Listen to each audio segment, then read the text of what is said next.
Quests are the foundation of any excellent RPG, and they frequently add deeper layers to the lore, the characters, and the overall story. The Dragon Age franchise is no exception, awarding the Warden, Hawk, and the Inquisitor to do a lot in their spare time. Of course, not every quest would be as thrilling as saving the world of Thedas, but we can all agree that there's more than a few quests and areas that were totally unnecessary. So here are top 5 quests and moments we hate in the Dragon Age franchise. The Fade in Origins.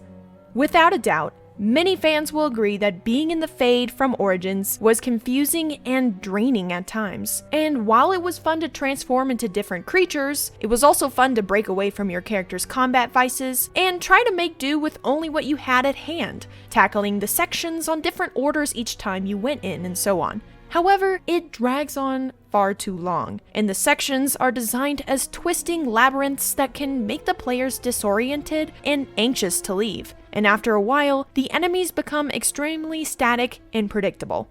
Furthermore, halfway through the Arl of Redcliffe, doing Broken Circle quest feels like you're playing a game of Inception, a huge quest inside another huge quest inside another huge quest, and every time you finish one step, you remember that you still have all the rest to complete before you can even move forward to that one quest that started this whole chain.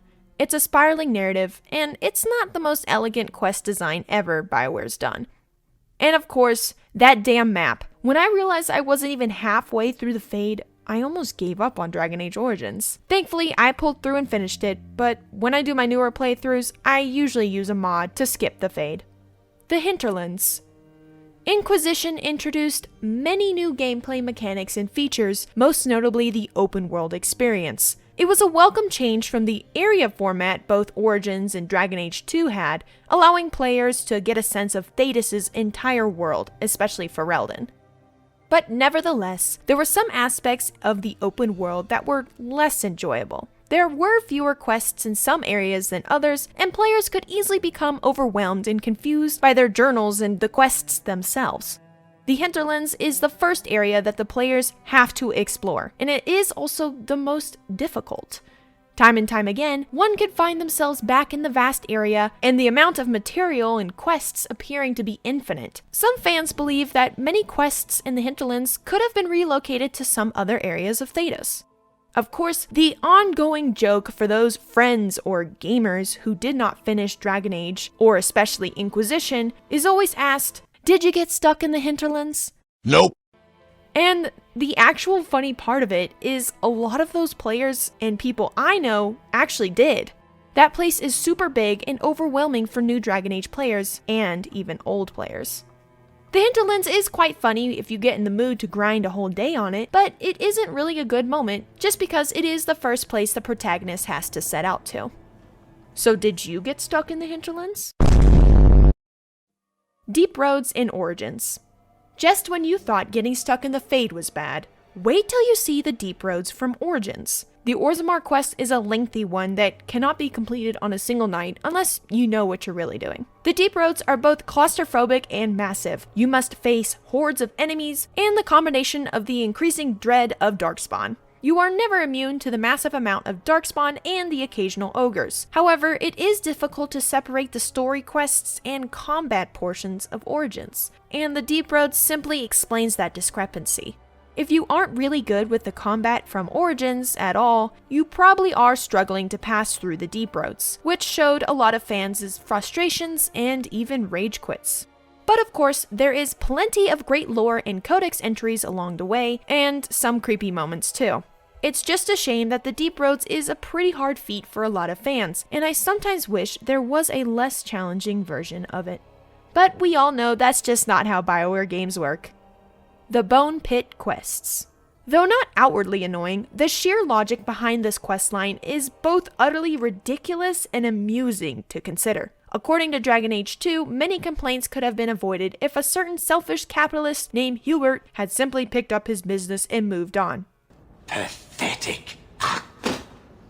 In Dragon Age 2, Hawk can be hired to investigate and later invest a mine called the Bone Pit. As if the name wasn't unsettling and foreshadowing enough, the mine is not simple. Is Smith your name or your profession? Yep.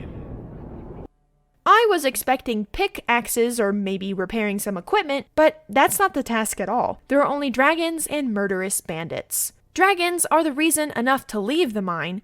I think what's annoying about this mine is the overuse of dragonlings and constantly dying if you suck at combat like me.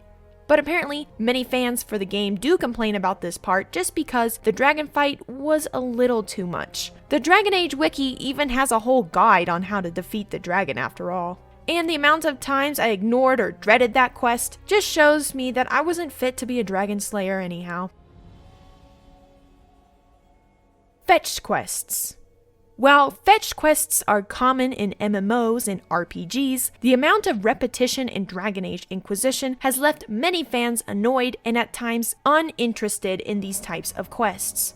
The problem isn't with these mechanics themselves, but the fact that players feel like their actions are reduced to just these mechanics. A player won't even notice that their actions can be boiled down to a simple, repetitive pattern, but some fans agree that these types of quests present a lack of depth within the writing or even the game itself.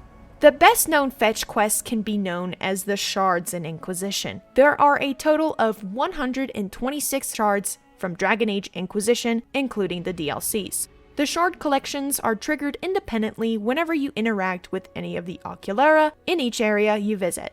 While spotting them in the distance is entertaining, getting to them isn't always easy. Some shards are placed in such an awkward level of the game that using abilities to reach the shard is sometimes your only hope. It honestly feels a little random and hasn't been thoroughly tested. The shards feel like a filler in your hours of Inquisition, which is why many fans dislike and ignore the quest. Also, there is a literal location in Inquisition, known as the Forbidden Oasis, that uses these shards to unlock vaults that reveal a variety of tombs with different elements for each chamber. This gives us completionist nerds an exasperating sigh because we know we have to be committed to getting all those shards to really see what's behind the main chamber.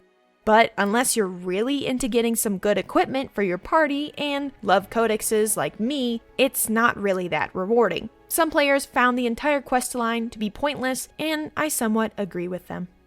Of course, there are many other fetch quests in Inquisition, and most of the side quests do seem fetchy in some way, looking at you, Hinterlands. Bruh. But if you are a completionist like me, again, you will probably enjoy it on those days when you just want to explore the world of Thedas and chill. But with that, we are going to wrap up 5 quests and moments we hate in the Dragon Age franchise. Which on this list do you agree with? I want to see that comment down below. Go write it down. There you go. Thank you for watching, and I will see you in the next video.